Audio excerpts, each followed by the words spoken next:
Acum aș dori să-l invit pe scenă pe Tom Holland, a cărui conferință poartă titlul Why I Changed My Mind About Christianity. Așa cum bine știți, prelegerea nu va fi tradusă. Vă amintesc și de faptul că întrebările dumneavoastră pot fi adresate invitatului via Slido. Numărul este aici sub Day 3. Dear Tom, the stage is yours.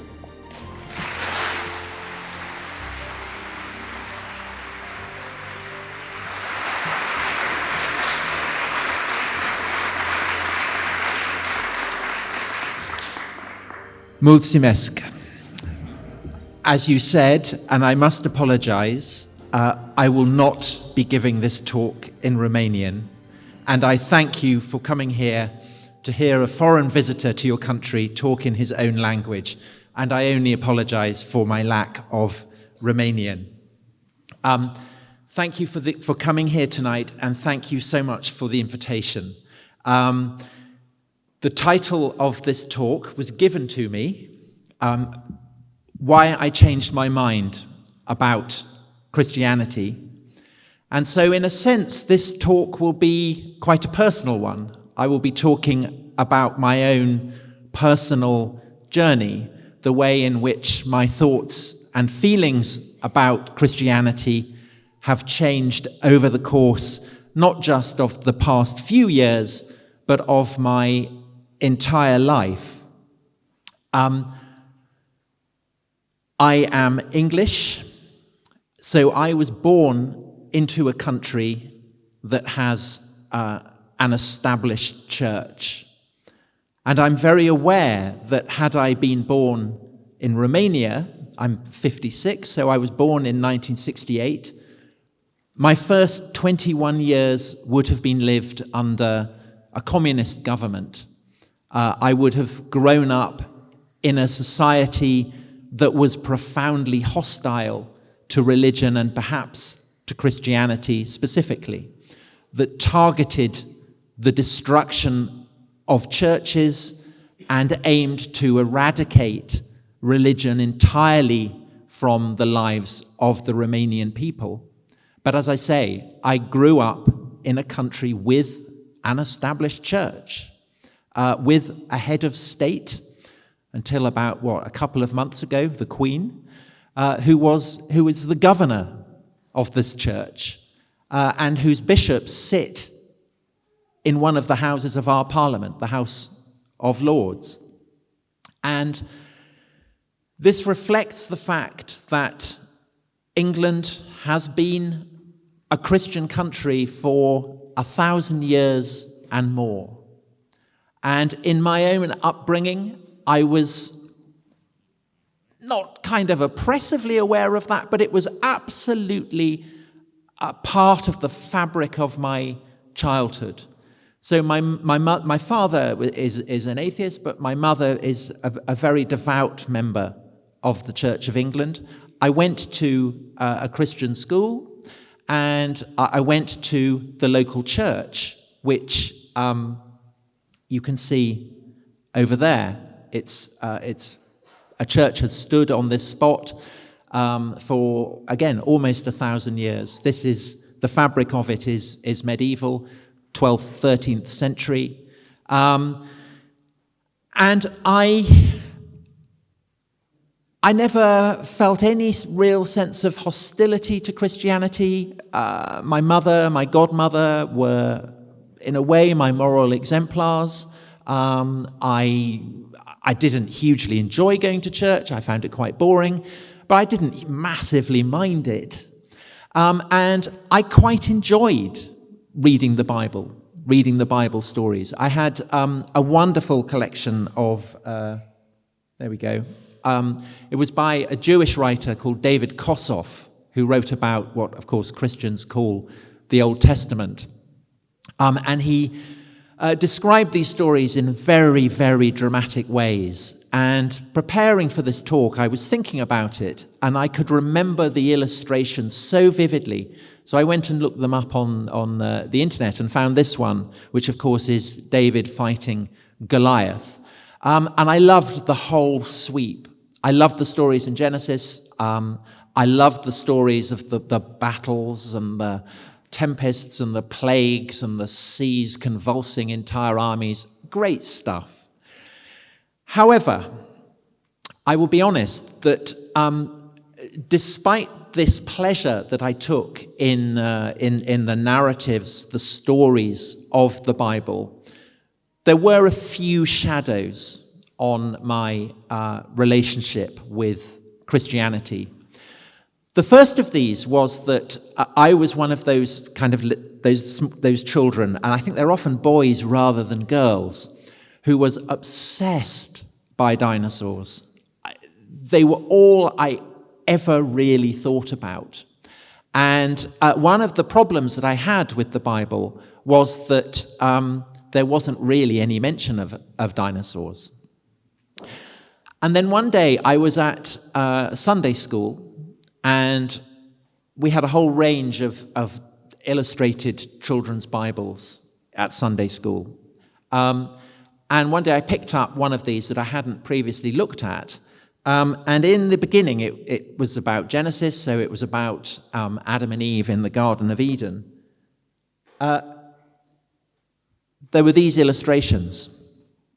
And that at the top, you're quite right, is a brachiosaur, with various pterosaurs floating overhead.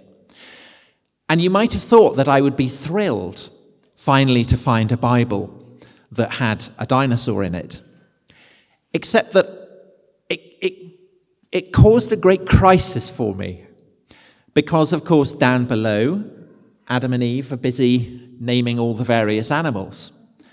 And I knew that no human beings had ever seen a brachiosaur.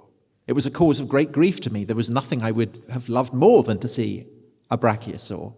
And so I asked the Sunday school teacher and said, "How can this be?" And she didn't have an answer. And it wasn't only that she didn't have an answer, but that she didn't really even seem to see why there might be a problem.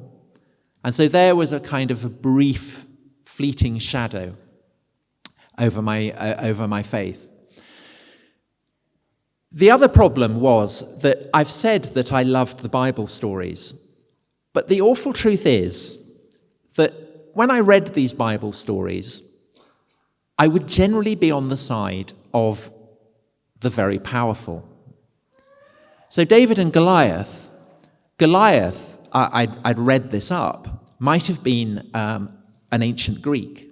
He might have been dressed as the warriors who fought at Troy had been dressed. So basically, I was on his side.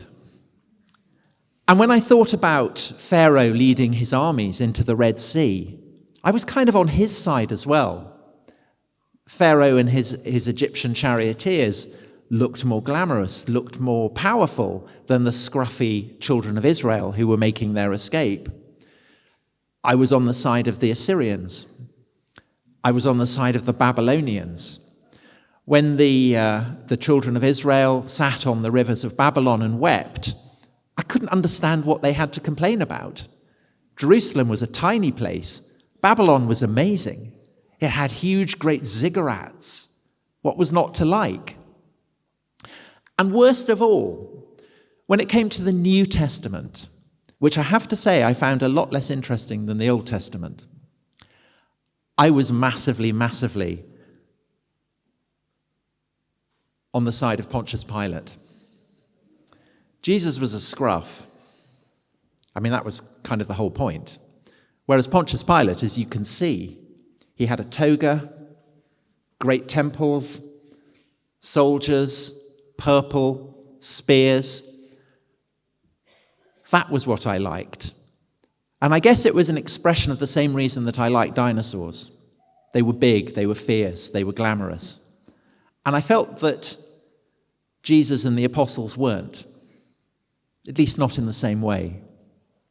And so over the course of my late childhood into my teenage years, it was the glamour and the swagger and the charisma of the classical world that really seduced me. So I much preferred the Greek gods to the Christian God. I found the Greek gods, I mean, they were terrible. You wouldn't want to get on the wrong side of them. but they were so glamorous, they were so charismatic, they were so sexy.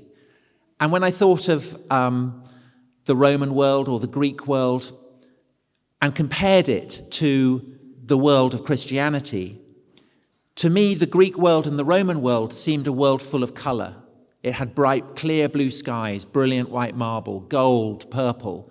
And when I thought of the world brought in by Christianity, when I thought of what in England we call the Dark Ages, it did seem dark. It seemed a bit like the weather today, kind of grey, leaves falling, puddles, mud.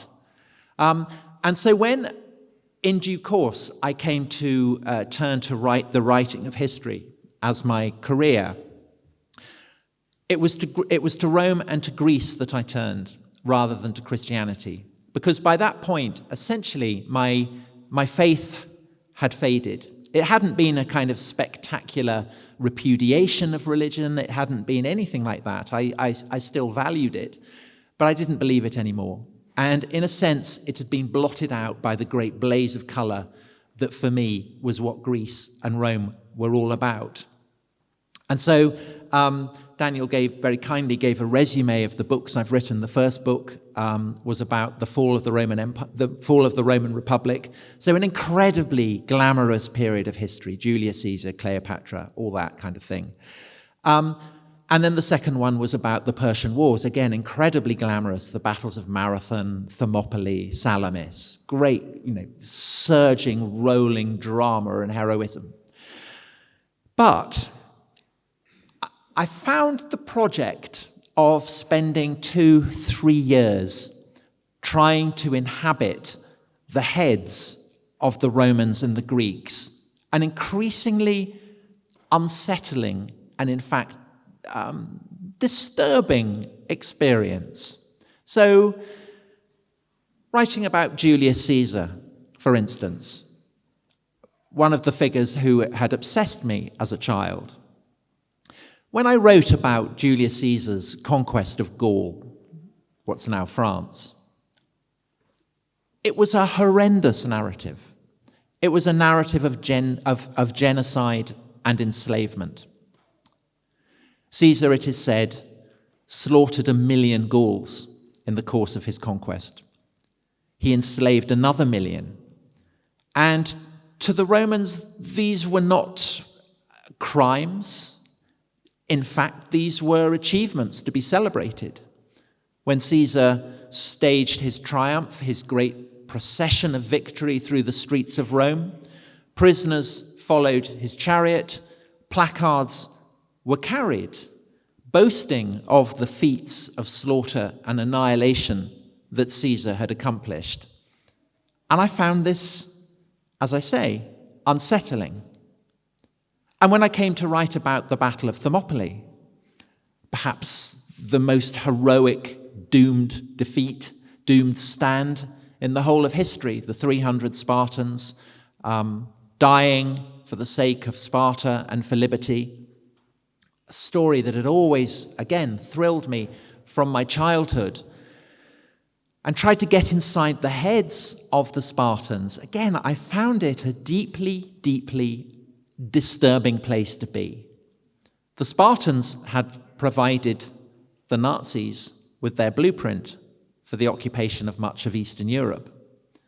The Spartans had enslaved a fellow Greek city, turned their fellow Greeks into slaves, and depended on these slaves for the maintenance of their warrior society. Notoriously, when children were born, they would have to be brought to a council of elders who would inspect the children, and if it was felt that these babies would not measure up, either as warriors or as the breeders of warriors, then they would be flung down a ravine. And again, as I say, I found this disturbing. And I began to ask myself, well, why do I find it disturbing? Because in a way, the most unsettling thing about both, say, Rome or Sparta was the fact that nobody in these societies seemed to find their morals and their values unsettling at all. If they were cruel, then it was, if they were callous, then it was, in a way, kind of innocently callous. And so I thought, well, what has changed? But it wasn't only in morals and ethics that I became aware of an immense chasm between antiquity and our own age. It was also in the very fundamentals of the language that I was using. And of course, English, not quite as much as Romanian, but to a degree, is one very stamped by Latin. And so when I came to use the word, to think about something, say religion, did the Romans have a religion? It didn't feel right. Did the Greeks have a religion? Again, it didn't quite feel right. It felt the wrong word to apply to what the Greeks and the Romans were doing. And this is despite the fact that you will read, many books in which say about, you'll get a chapter on Greek religion, Roman religion, Egyptian religion. And then everything else is kind of treated as though it's nothing to do with religion. But this didn't seem to correspond at all to the Greek or Roman world, in which actually there didn't seem to be any division at all between the dimension of what we today call religion and the rest of life. It all seemed to be a totality. And so I started asking myself, well, where does our modern word religion, where has it come from, and how does it differ, say, from what the Romans thought of religion? And it comes, so I started reading up. Religion, you have the same derivation in Romanian, comes from the Latin word religio. But religio did not mean what religion means to us. A religio was a bond. It joined the Roman people to the gods, but a religio was a display of punctilious worship. It could have been a sacrifice, it could have been a festival, it could have been the institution of a priesthood. But it did not mean religion in the sense that we have the word today. And so I wondered, well, what changed? And what changed was that Christianity came along. And for the Romans, there were many religiones because there were many gods. There were many ways of joining the Roman people to the worship of the gods. But for the Christians, there was only one religio. And in the 5th century, the early 5th century, Rome was sacked. And the shock of this was felt across the Roman world. And people who worshipped the old gods, people who felt that the old religiones should be maintained, they said, this is the fault of the Christians. We have abandoned the religiones of the gods, and so they have turned their backs on us. But the great father of the Latin Church, St. Augustine, his response was, this is not true. And he the word that he fixed on was one that immediately kind of made my ears prick up, because he said, actually, Rome, the Roman Empire, like all human life, belongs to the dimension of the saeculum. And the saeculum in Latin means the span of human life. And more broadly, it means the way in which things that are born, live, are doomed to die. Essentially, so essentially, the saeculum for Augustine means the flux of the fallen world, the way in which nothing is forever. And he counterpoints this to the dimension of heaven, where all is radiant and eternal. And the only way that fallen humanity can attain this radiant eternity, Augustine said, is thanks to the religio, the bond that is provided by the church. And so in the Latin-speaking world, the Roman world, the half of the Roman Empire that speaks Latin, Augustine, the great and influential theologian, set up this counterpoint between the saeculum and religio. And over the course of the Middle Ages, this comes to be fundamental to the way that Christians in the Latin-speaking world, as opposed to the Greek-speaking world, comes to understand how society should be ordered. And with the coming of the Reformation and into the modern world, this sense that there are twin dimensions, that there is something called, deriving from saeculum, the secular, and something called religion, and that these two dimensions are separate, which is essentially fundamental to the way that people in the modern West comprehend the world, this came to be taken for granted. But it was not something that would have made any sense at all to the Romans. And so I began to ask myself, if our morals are so different, if our values are so different, and if the very way we understand society is so different, what was the full impact of Christianity? Just how profound was this process of change? And the more I thought about it, the more it came to seem to me that this was actually the profoundest revolution, not just in a European understanding of the world, but because the Latin forms of Christianity, the Catholic and the Protestant forms, have spread across the world. It's a global religion, a global revolution as well. And so I set myself the task of writing a book which I came to call Dominion, to see just how total was this process of revolution, just how totally transformed by Christianity was the West. And the further corollary of that, in a world that sees itself in the West as being increasingly post-Christian, as being secular, how Christian does it remain? And the conclusion that I came to was that essentially all of us in the West are like goldfish swimming in Christian waters. We don't recognize that we're swimming in Christian waters because we're in our bowl. But if you can get outside that bowl, then you see just how Christian those waters are. And so I set myself to writing a book that would trace the evolution of this Christian revolution from the pre-Christian world right the way up to the present day. And I'd written 2 or 3 chapters of it when I got a commission from a British TV company to go to Iraq to make a film about what it was that motivated the Islamic State, ISIS, this radically, brutally militant Islamist organization. And specifically to focus on why it was that they were targeting Christians and a particular religious minority called Yazidis for persecution. And so I went to Iraq, and we got permission from the Kurdish government in the north of the country to visit a city called Sinjar. And Sinjar had been, there had been Christians settled there, there'd been Shia Muslims there, Sunni Muslims, and a lot of Yazidis. There aren't many Yazidis in the world. There are about 300,000. But a sizable proportion of them were in this particular town called Sinjar. And in 2014, when the Islamic State moved from Syria into northern Iraq, captured Mosul, they also captured Sinjar. And while they were in Sinjar, they crucified many of the men, and they enslaved many of the women, and not just women, they enslaved girls who were as young as 8.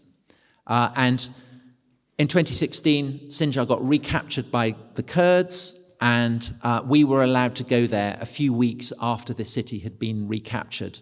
But it was still in an absolutely appalling state, and the Islamic State themselves were still a couple of miles across kind of flat no man's land between the Kurdish positions and their own positions. So we went there, and it was a scene of utter and literal desecration.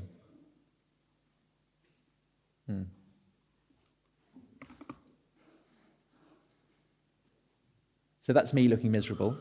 I'm not a naturally brave person. If I'd known that I was going to end up in this terrible place being shelled by the Islamic State, I would never have gone. But this is the church in Sinjar, and you can see that the altar has been systematically smashed to pieces. And that is the font, and again you can see that it's been desecrated, everything's smashed to pieces, all the icons smashed onto the floor. That's a bomb in the front right in the front. And there was a definite sense that what had particularly aggravated the fighters who came there and who desecrated the church was the cross. So again, to go back to that, that's why there was a very beautiful crucifix there. It had been demolished, and so that's why the people who came back have put the cross back up. So I found that unsettling, but most unsettling of all was the fate visited on the Yazidis, which was evident everywhere. So the Arabic writing is Yazidi, written up by presumably a Sunni Muslim in Sinjar, informing on his neighbors. It has been firebombed, the whole house has been destroyed. And to stand there amid the rubble and to think, people here were crucified. And we then got led out by a Kurdish captain out into the no man's land, where there was a huge barn where the Yazidi women had been taken, and those who were deemed to be attractive enough were taken off into slavery. Those who weren't were taken out and shot, and their bones were still lying in the dirt. And it was a terrifying and horrifying experience. But what I found most terrifying and most horrifying was the sense that I was in an environment, in a town that had been destroyed by people for whom the cross did not have the significance that it had for me and for the society in which I had grown up. That for the Islamic State, the cross served as a symbol of their right to inflict violence on people who resisted them. And this is what the cross had symbolized for the Romans. It had symbolized for them their right to torture to death anyone who presumed to defy their power. And the horror of this kind of seemed to open up a great abyss before me.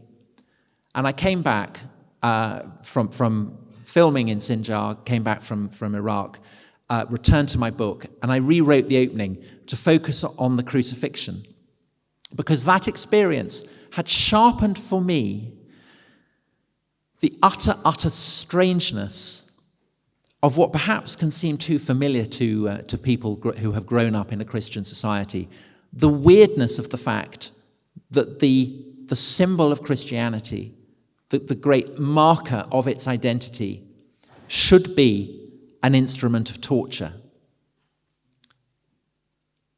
Now, we know that this seemed very, very strange to the earliest Christians as well.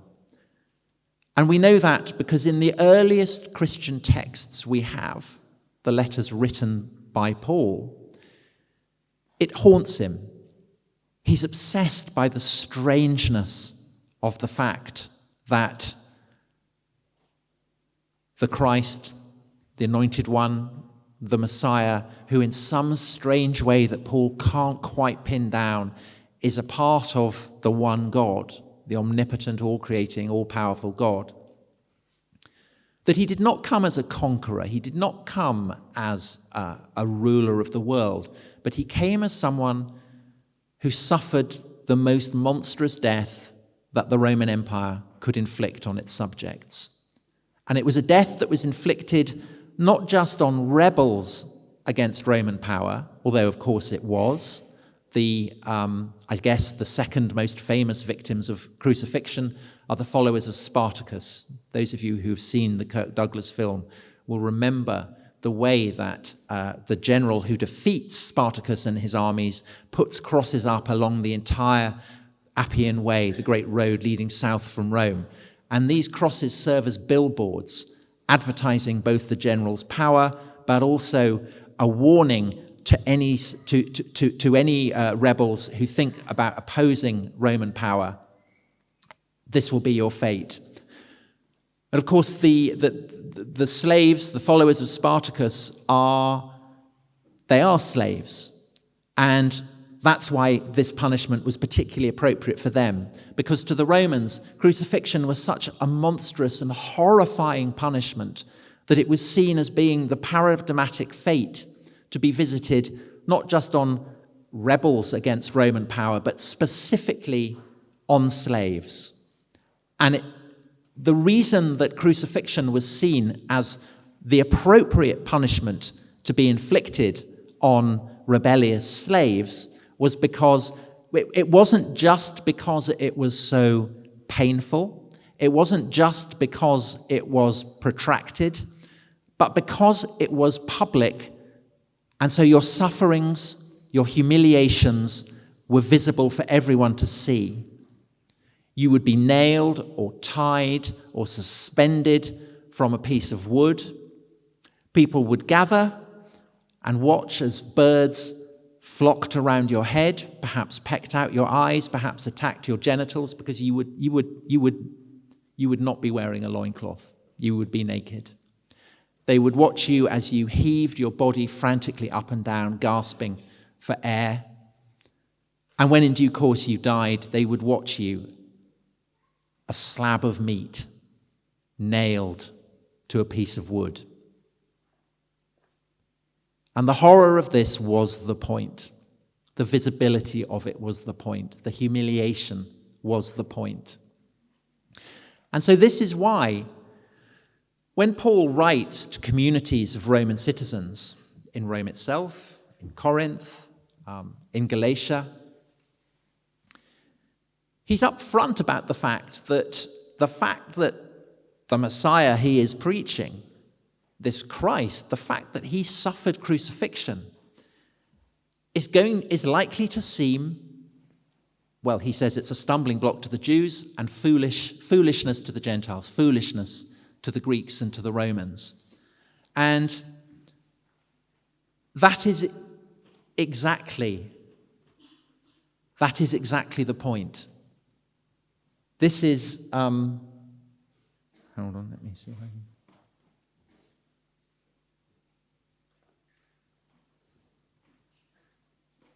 Sorry, no, I've missed one of the photos out. I do apologize. The fact that crucifixion is so disgusting is something that causes Paul anxiety. And it seems to have caused Christians anxiety throughout the early centuries of the spread of Christ's message across the Roman world. People know that Christ was crucified. They know that in some way this must have been the point, that Christ must have chosen this most humiliating of deaths, that in a way the last shall be first and the first shall be last, that this is the lesson. But they are also aware that it is likely to seem very, very repellent to the people that they are preaching this message to. And this seems to have been an issue even after the Roman Empire becomes Christian, even after Constantine, who of course sees a vision of a cross. It's on the eve of the Battle of the Milvian Bridge outside Rome. Even once the Roman Empire has become Christian, there seems to be a reluctance on the part of Christian artists to show and to illustrate Christ actually on the cross. And it's not until 100 years after the conversion of Constantine that we start to get art that shows Christ on the cross.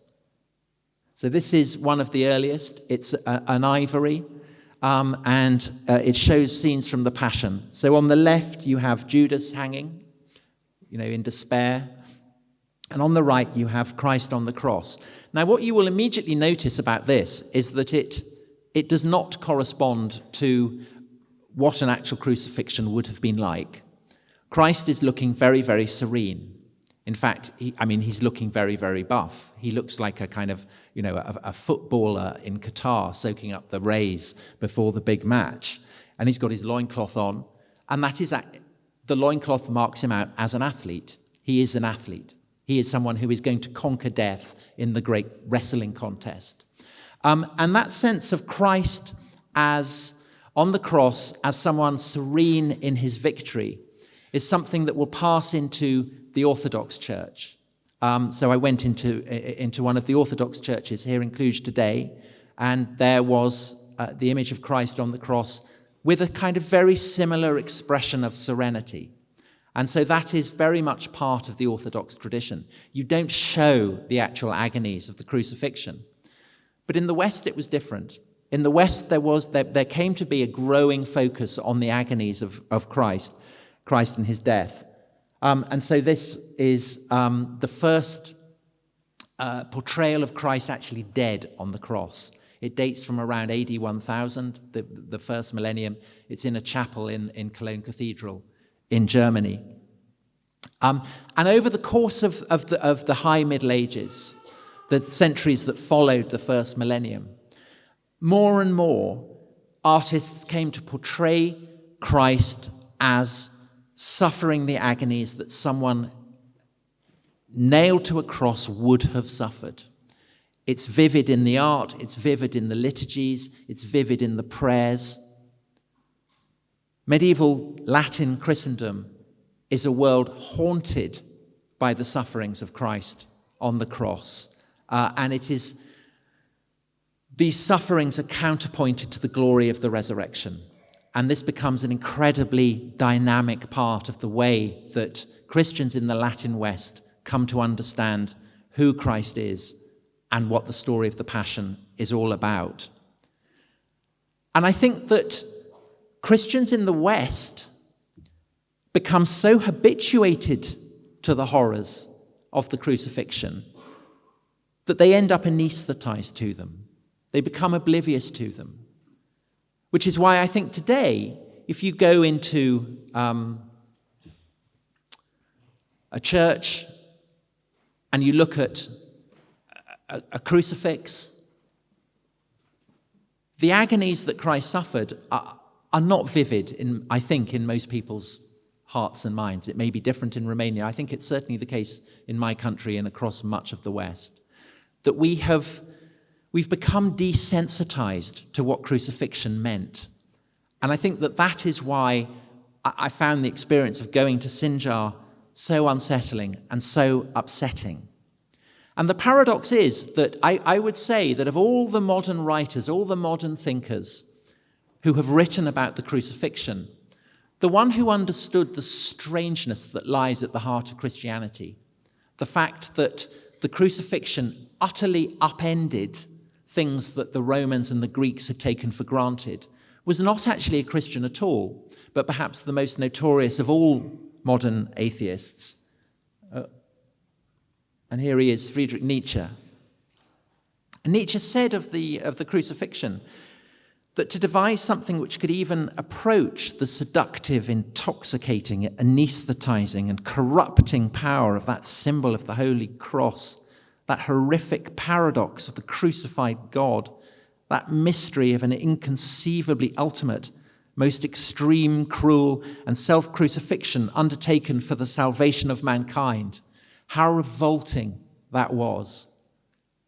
And it seemed revolting to Nietzsche because Nietzsche valued the martial, heroic qualities of the Greek and Roman world, that he understood the crucifixion destabilized. And Nietzsche could see more clearly, I think, than anyone else has done, that the way in which the crucifixion stands at the heart of Christian society has continued to shape its assumptions, its ideals, the things it takes for granted, even perhaps as institutional Christianity fades. So I would say, thinking about the communism that Romania suffered under, and many of you may find this a shocking thought, but I would say that even though it was hostile to Christianity, even though it destroyed and bulldozed churches, nevertheless, that communist regime would have been unthinkable without Christianity. The idea that the last shall be first and the first shall be last, fundamental to Marx's teachings. Where do they come from, if not from the Bible? The idea that there will be a day of reckoning, a day of judgment for the oppressors of the proletariat, a day of judgment. Again, unthinkable without the Bible. And even the way in which churches were smashed by people convinced that they were doing good, that they were doing right, that they were bringing people who had been living in darkness into light. That very process of iconoclasm, again, it's a very, very, very Christian assumption that you destroy buildings, you destroy idols, and you obtain enlightenment that way. So the paradox is, I think, that so deeply and profoundly does the cross lie at the heart of our civilization that even French revolutionaries, even Russian revolutionaries, even the regime that came to power here after the Second World War, unthinkable without Christianity, and perhaps to that degree Christian. But of course, Romania didn't just suffer from occupation, from communism. It also suffered from a very different form of totalitarianism. Nietzsche, when he prophesied the ultimate extinction of Christianity, he looked and he said, the destruction of Christianity, by which he meant not just institutional Christianity, but its beliefs and its values, will usher in a time of great convulsions, and deeds of terrible horror will be done. And he was right. I would say that if communism self-evidently bears the enduring stamp of Christianity, fascism, and Nazism perhaps especially, is the most radically anti-Christian ideology, and therefore the most radically revolutionary ideology that has emerged in Europe since the time of Constantine. And that's not just because it aimed at the eradication of institutional Christianity, although it absolutely did. It's also because it targeted for destruction perhaps two of the most fundamental values that Christianity has always embodied, that are kind of bound up in Paul's letters and ever since with the idea of Christ's sufferings on the cross, and aimed to destroy them in a way that continues to reverberate into the present. So the first is the idea that Paul extrapolates from the fact that Christ suffered on the cross for all of humanity, not just for Jews, not just for Greeks, but for everybody. That in Christ there is no Jew or Greek, as Paul famously wrote to the Galatians. This is something that the Nazis utterly repudiate. Of course they think that Jews and Greeks are different. In fact, Hitler blames the Jews for Paul. He blames the Jews for Christianity. He blames the Jews for corrupting and destroying the civilization of Greece and Rome, which perhaps is the most grotesque irony in history, that Hitler targeted the Jews for genocide because he blamed them for Christianity. But the Nazis also repudiated the idea that is manifest in the emblem of the cross, that it is better to suffer than to inflict suffering, that it is better to be the slave who is tortured by the master than the master who is torturing the slave, that in humiliation and death there is ultimate triumph and victory. The Nazis radically repudiated that. They viewed weakness with contempt. And if it, in many ways, fascism was a movement that looked to the future, Mussolini, obsessed by planes and cars and tanks and all kinds of stuff, Hitler was a far more modern figure, say, than Churchill was. So at the same time, they did very consciously, rather as Nietzsche had done, look back to the pre-Christian world for the ideal of what they felt humanity should be, or at least the section of humanity that Hitler wanted to see triumph, namely conquest, power, strength, vigor, and that anything or anyone that opposed that had to be destroyed, which is why it wasn't only the Jews who were targeted for destruction, but those who were disabled, those who were weak, those who, back in Sparta, would have been flung down a cliff. And I think the shock of that for people in the West has given us a whole new post-Christian mythology. Because the reason that we in the West regard the Nazis as more evil than the communists, by and large, is because they practiced genocide for unacceptable reasons, for racist reasons, for reasons to do with the contempt for the weak. And that in turn means that in a society that is increasingly turning its back on the church, our horror at what the Nazis did give us a moral framework that remains Christian. So it's a moral framework in which Hitler is the devil. Nazis are demons. Auschwitz is hell.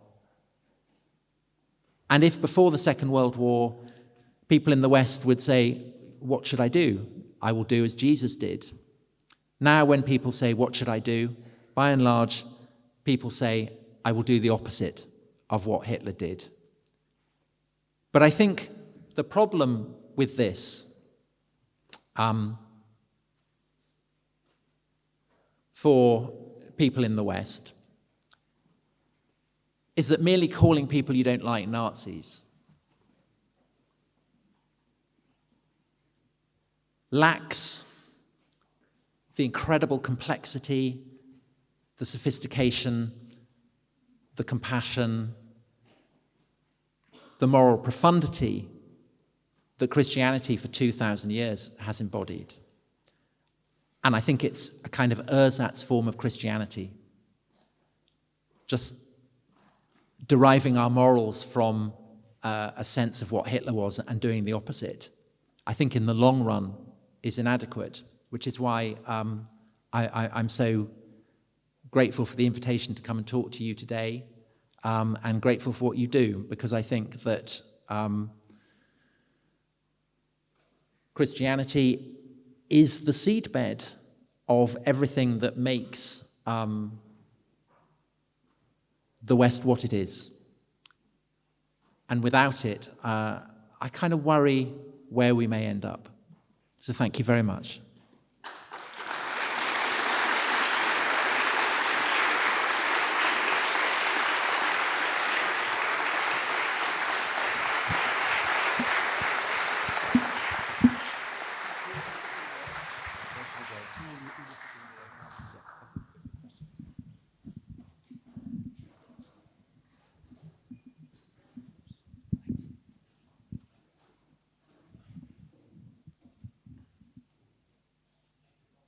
Wonderful and insightful lecture tonight. So we'll be heading for the Q&A session. I think most of you have already submitted your questions, so we'll start reading them, and Tom Holland will try to address them as well.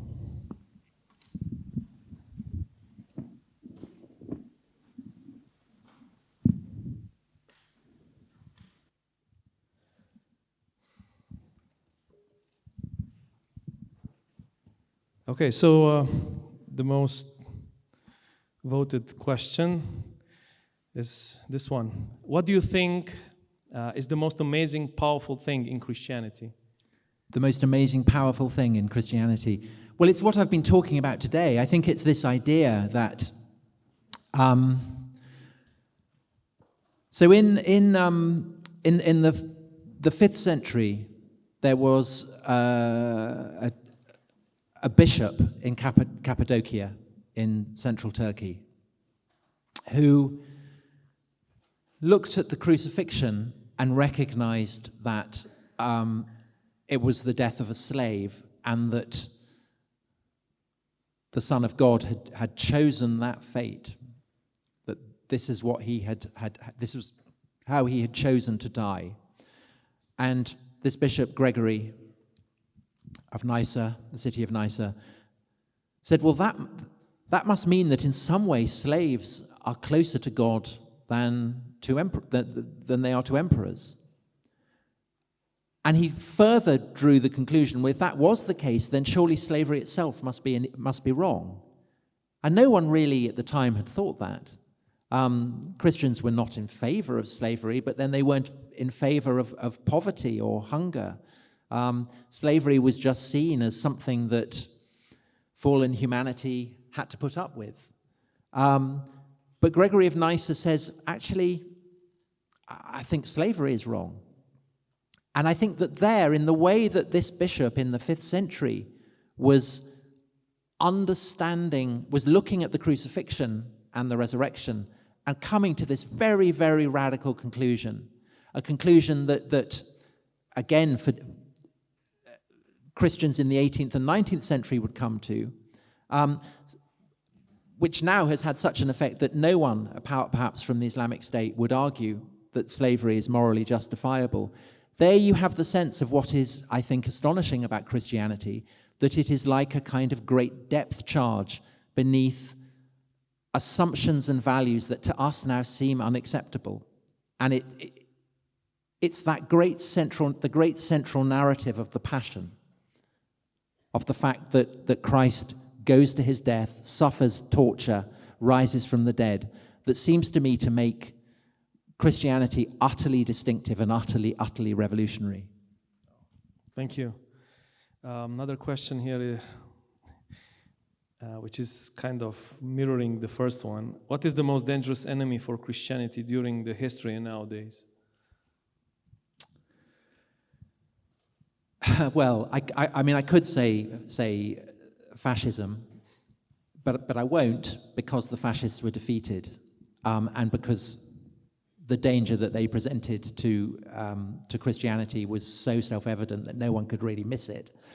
I would say that the danger to Christianity is contained within Christianity itself, by which I mean that I think that, in a strange way, atheism is a logical endpoint for a certain tradition within Christianity.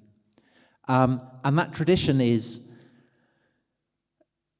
if you go back to the book of Isaiah, Isaiah condemns the gods of the Babylonians or the Assyrians or the Phoenicians as merely stock and stone. And it's a running theme throughout the Old Testament that the spirits that inhabit the high places or the groves of trees or springs, that these don't really exist, and even if they do exist, they are not to be worshipped. And that sense that actually the world is not as full of gods as people assume is one that the Christians inherit. And when Christian missionaries go out into the wilds of Germany or Scandinavia or Poland or whatever and preach the gospel, again and again they will take axes to trees that have been worshipped by the pagans as somehow imbued with a sacral power. And that sense that idols are there to be toppled and that superstition has to be eradicated is something that runs throughout Christian history. And you can see it paradoxically in the Reformation, when the Protestant reformers turn this argument against the medieval church, and they start to topple idols and identify the Roman Church with superstition. And then what happens in the French Revolution is that the French revolutionaries do the same. They start, the reason that they're stabling their horses in churches and turning Notre Dame into a temple to reason is basically because they're doing what Christians have always done, which is to try and purge the world of superstition and to overthrow idols. And I think that you see that today, that in a way, atheists, particularly the most evangelical ones, are the heirs of that Christian tradition. Atheists like Richard Dawkins, the most famous atheist in Britain, are arguing that if you get rid of religion, you will become enlightened, that you will lead a better life, that you will be a morally better person. And that is a deeply, deeply Christian idea. So I think that is, in a way, that is the great danger. And I think furthermore, the problem with that is that, in a way, Christianity has won so totally that things that made Christianity distinctive in, say, the Roman period or the early medieval period, they're no longer distinctive. Christians have taught the world to care for the sick, to care for the weak, to care for the poor. The tasks such as, setting up hospitals or providing poor relief, which previously were run by the church, these have now been nationalized. These are now run by the state. And so just as you have people losing faith in God, so at the same time, people can take for granted the fruits of Christianity. They don't need to believe in God to inherit the fruits of Christianity. And that seems to me the gravest danger for Christians, that so much that made them distinctive is no longer distinctive, basically because they've won. And so those seem to me, part of the huge paradox of the Christian story is that in a way it's cancelled itself and made itself redundant for millions and millions of people. Oh, thank you. Another question that will be a follow-up to this one is this one.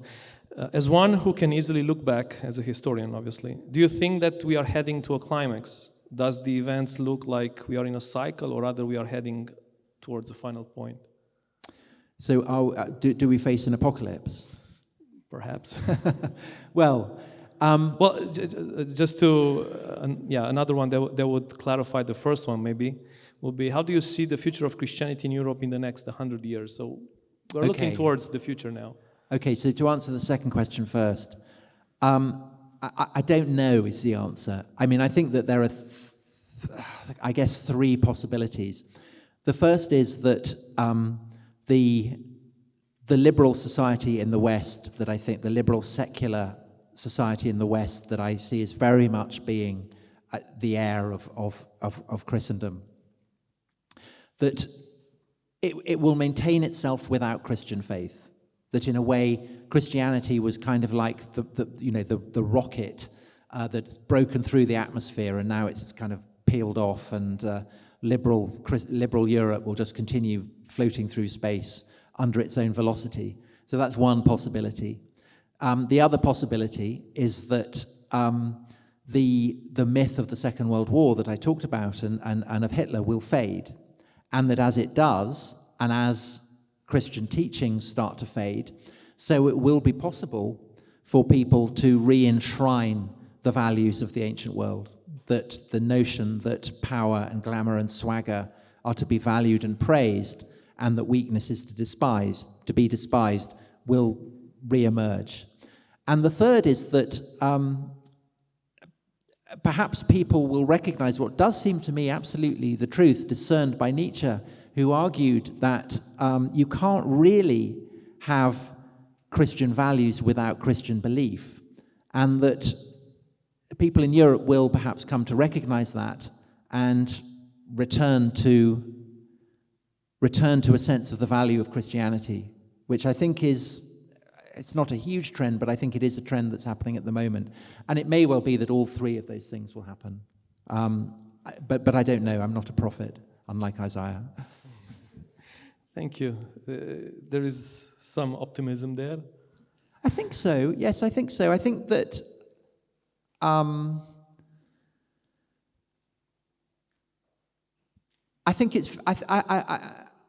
I think that you only really perhaps start to value something when you sense that you're losing it.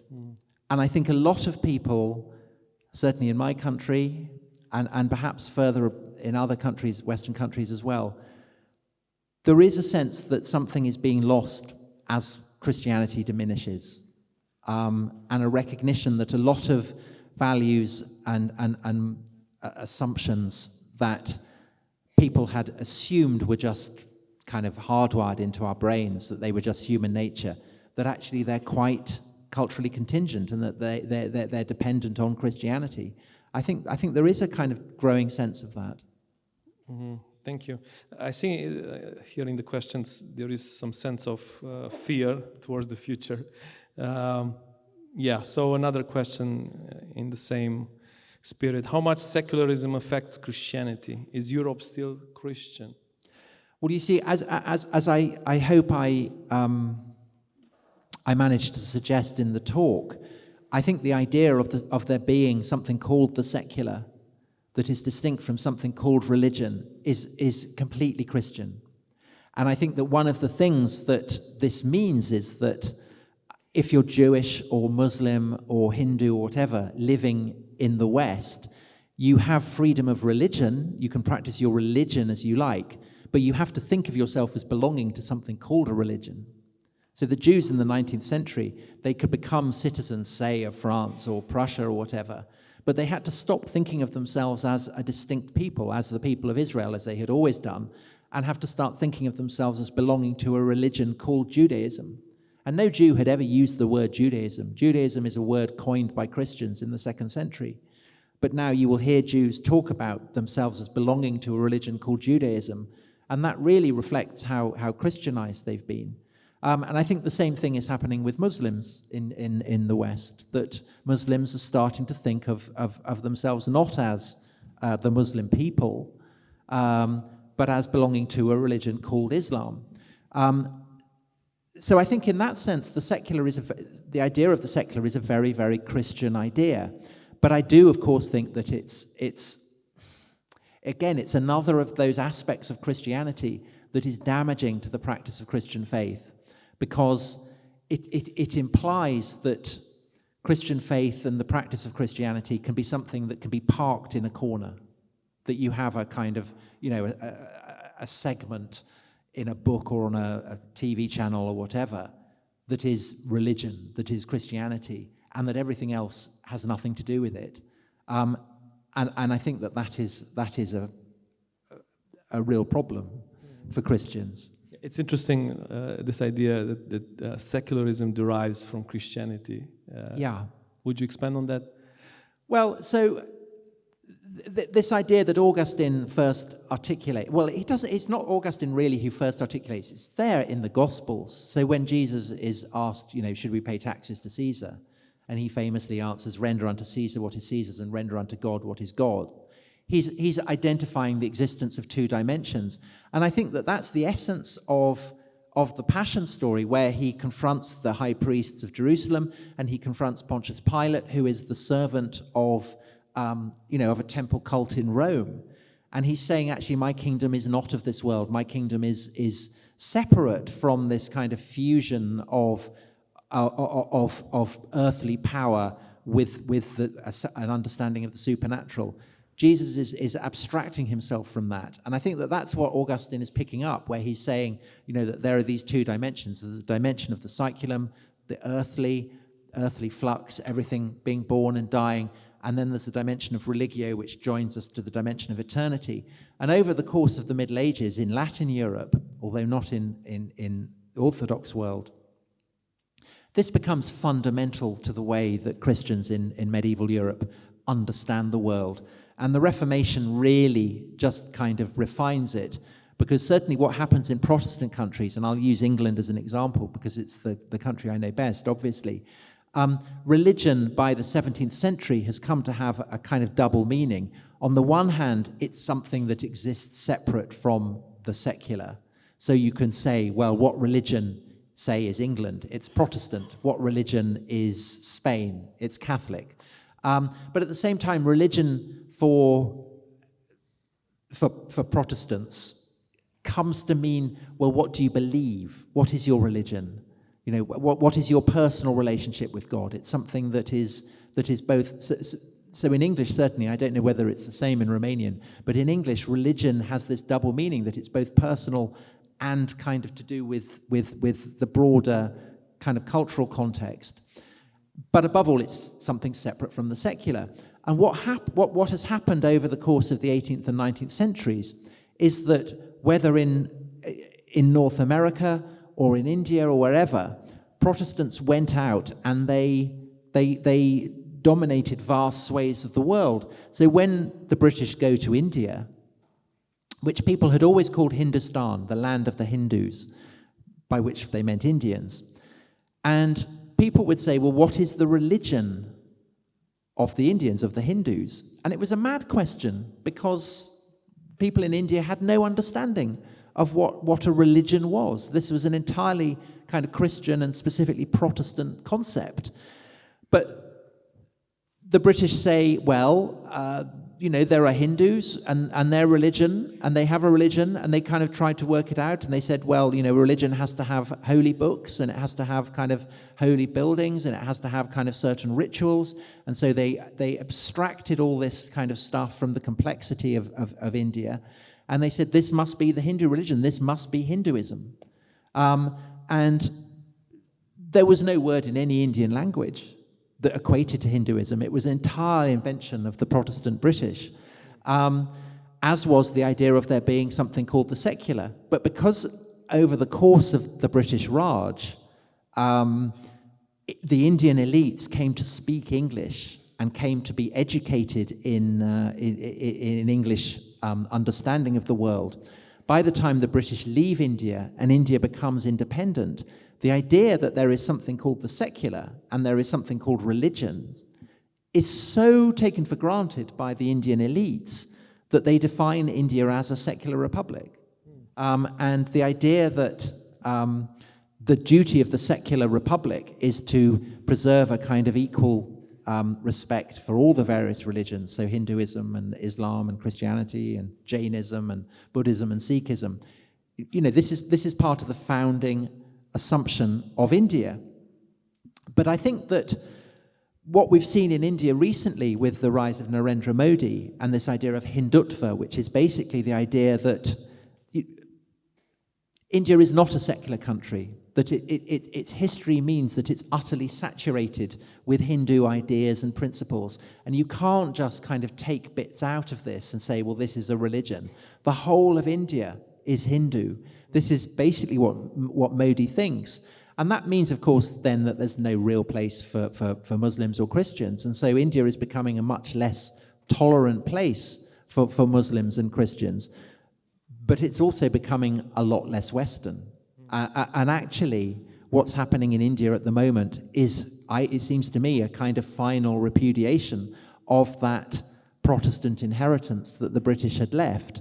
And I think you see a very similar process in Turkey, where, a couple of years ago, President Erdogan turned Hagia Sophia, the great Byzantine cathedral, back into a mosque.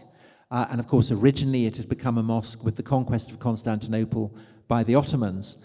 But the reason that Hagia Sophia was not a mosque, that it was a museum, was that with Ataturk, you had someone who came in and who was consciously trying to set up a secular state, not on the British model, but on the French model. The French model of laïcité, the idea that religion is something utterly separate from the state, is something that Ataturk buys into. And that's why Hagia Sophia, which had been a mosque, becomes a museum. It's a neutral space. It's the kind of perfect symbol of what Ataturk was trying to do.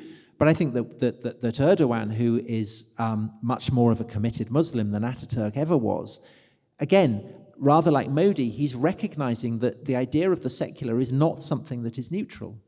It's very Western, and I would argue unthinkable without Christianity. So Erdogan is basically, like Modi, trying to purge his country of the inheritance of, the age when Christian powers were dominant. And I think that the more that Western power retreats, so the more it will become evident to, well, certainly to the rest of the world, but also to the West, that assumptions and attitudes and things they had taken for granted as simply being reflective of the way the world is, that this isn't actually the case at all, that actually these are very, very specific expressions of everything that makes the West the product of Christian history. It's fantastic how this ripple effect that one verse can have throughout the history. It's just one verse. Absolutely astonishing. And I think of, say, Paul's letters, which when I was a child and I'd be sitting in that church that I showed you, and we'd have the reading from one of Paul's letters, I never understood a word of it. I mean, it meant nothing to me. And now I think these texts, these letters, are the most revolutionary letters ever written. They are like depth charges that were placed under the fabric of the Roman world and triggered. And to begin with, people in the Roman world couldn't feel them. And then there'd be a little ripple. And then there'd be another kind of ripple. And then the buildings would start to shake. And then by the end of the process, everything had been utterly altered. And we're still feeling those ripple effects now. Yeah. You know, the seismic effect is shaking out and still shaking the world to this day. They are astonishing letters. And yet those letters are just one part of this huge collection of texts that we call the Bible. And almost every book contains something that has convulsed the world. Yeah, thank you for the insight. Very interesting question here. How can we distinguish the contribution of Christianity from the contribution of Greek thinkers or Illuminism to the basic values in our society? Well, this is a great question. Christianity does not come from nothing. It doesn't come from from nowhere. No revolutionary movement does. Every revolutionary movement has its roots in what existed before, and often what is being rejected. And I think Christianity is recognizably a product of the globalized world that the Romans have created, this great lake. So Eusebius, who is the biographer of Constantine, Palestinian bishop, he writes, historian of the church, he writes that it was obviously the providence of God that Jesus was born when he was born in the reign of Augustus, when the Romans had made the whole of the Mediterranean a single lake for the first time ever. And he says it's not coincidence, because this it was that enabled the apostles to go out into the world and to preach the message of God, and it would have been much more difficult had the Roman Empire not existed. And I think that actually reflects the very profound truth that Christianity would be unthinkable without the Roman Empire, because what the Roman Empire does is to create a kind of petri dish into which various constituent elements can be placed, and they mix, and they produce this kind of explosion. And those constituent elements are obviously the inheritance of the Hebrew Scriptures. That goes without saying, and Judean culture and practice. It's the Roman idea that the whole world should be under a single power, that the Roman Empire should properly be without limit. The Persian idea that the world is divided into rival domains of good and evil, of light and darkness, of truth and falsehood, and of course of Greek philosophy. And Greek philosophy has a huge influence, for instance, on Paul, when he writes that the law of God is no longer, as it was in the time of Moses, written on tablets of stone, but written on the heart. This idea is so complex for him, it's so novel, that he reaches out for a Stoic phrase, synodesis, which basically you can translate as conscience, because the Stoics had an idea that God, the divine, is everywhere, and therefore is everywhere, it's in every human being. And synodesis is what the Stoics call the spark of the divine within the human. And this is the word that Paul reaches for. So in that sense, there is an element of the Stoic, of the Greek philosophical tradition, within the very fabric of the New Testament and everything that follows from that. And of course, over the centuries that follow, the church fathers are massively influenced by Greek philosophy. And going into the Middle Ages, both in the Greek and the Latin churches, the influence of Aristotle becomes huge, and of Plato. So I think that the influence of Greek philosophy on Christianity is very profound. However, that's not to say that they're indistinguishable. They're not. Greek philosophy is a profoundly alien tradition, And to the degree that it has become part of the fabric of the way that people in the West think, it's because it's been synthesized and transformed by Christians, I would argue. Which is why it's so difficult to get back to a sense of how the Greeks actually understood the world. I'll give you another example of this, which again is something that haunted me when I was writing about the emergence of Athens and the city that fought the Persians at the Battle of Marathon, were citizens of a democracy. And of course, we have the word democracy. And when we look back at the Athenian democracy, we say, well, what about women? What about slaves? They didn't have the vote. And that's because our assumption of the justification for democracy is essentially a Christian one. It's the idea that every human being has equal value. No Jew or Greek, no slave or free, no man or woman.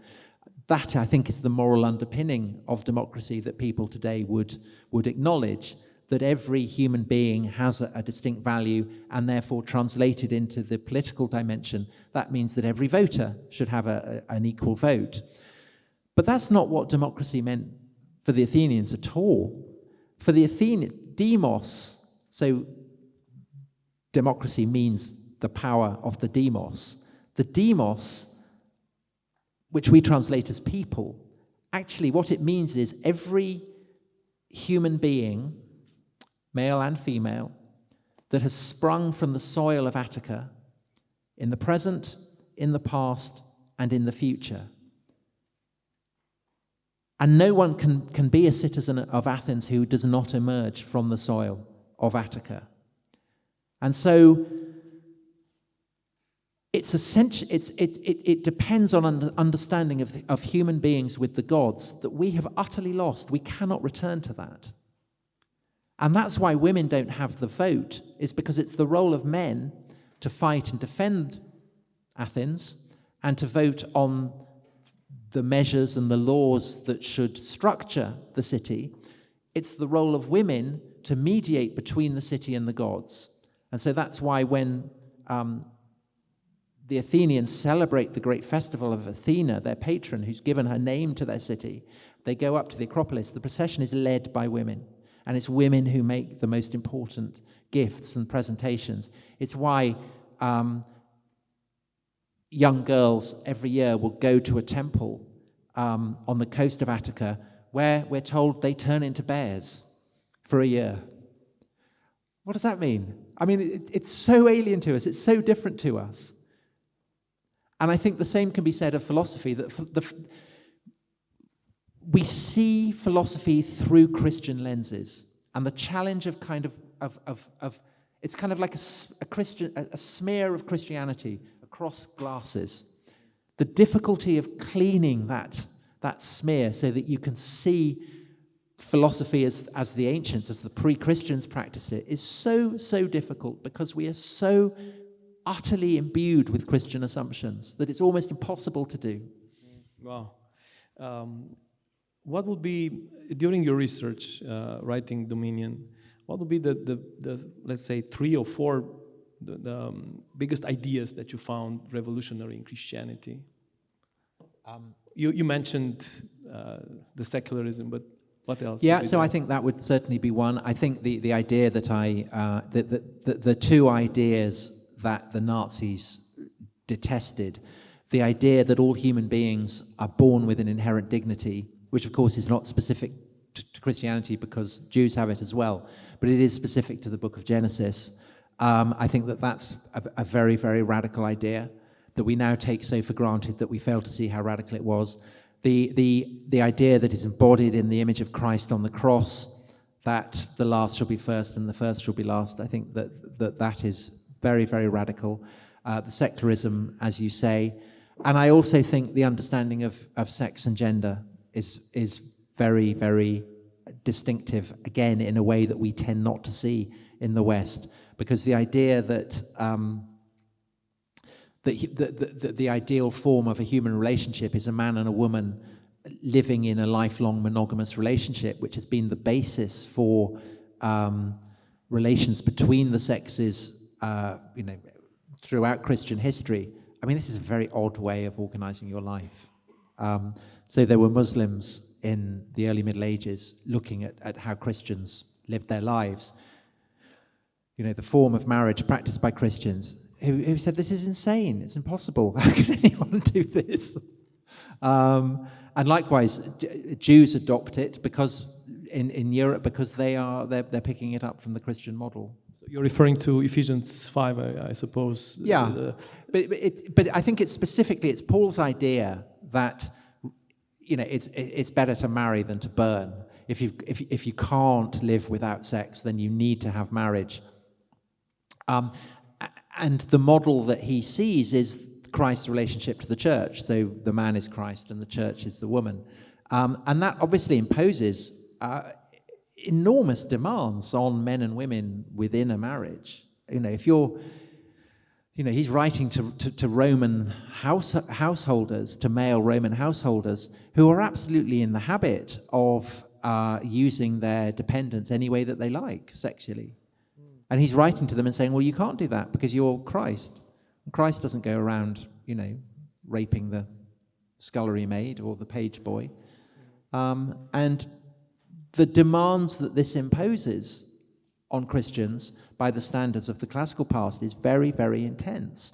And in the long run, this idea that the relationship of a man and a woman should properly resemble the relationship of Christ and the church also serves to break the power of clans, which again have basically been taken for granted in pretty much every human culture. The idea that a family isn't to be defined as a man and a woman and their children, but the far kind of broader community of cousins and uncles and so on, and that a clan leader has the right to say who in his clan should marry who. You keep it in the family.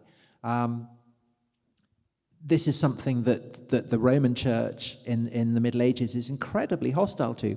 It comes to define incest as being within kind of 7 degrees. And the reason for that is basically that if the relationship of a man and a woman is that between Christ and the church, then it's up to the man and the woman to choose each other. So in a sense, it's Paul's teachings that give birth to the ideal of romantic love, the idea that a man and a woman should choose to live with one another rather than having their relationship chosen for them by a kind of clan leader.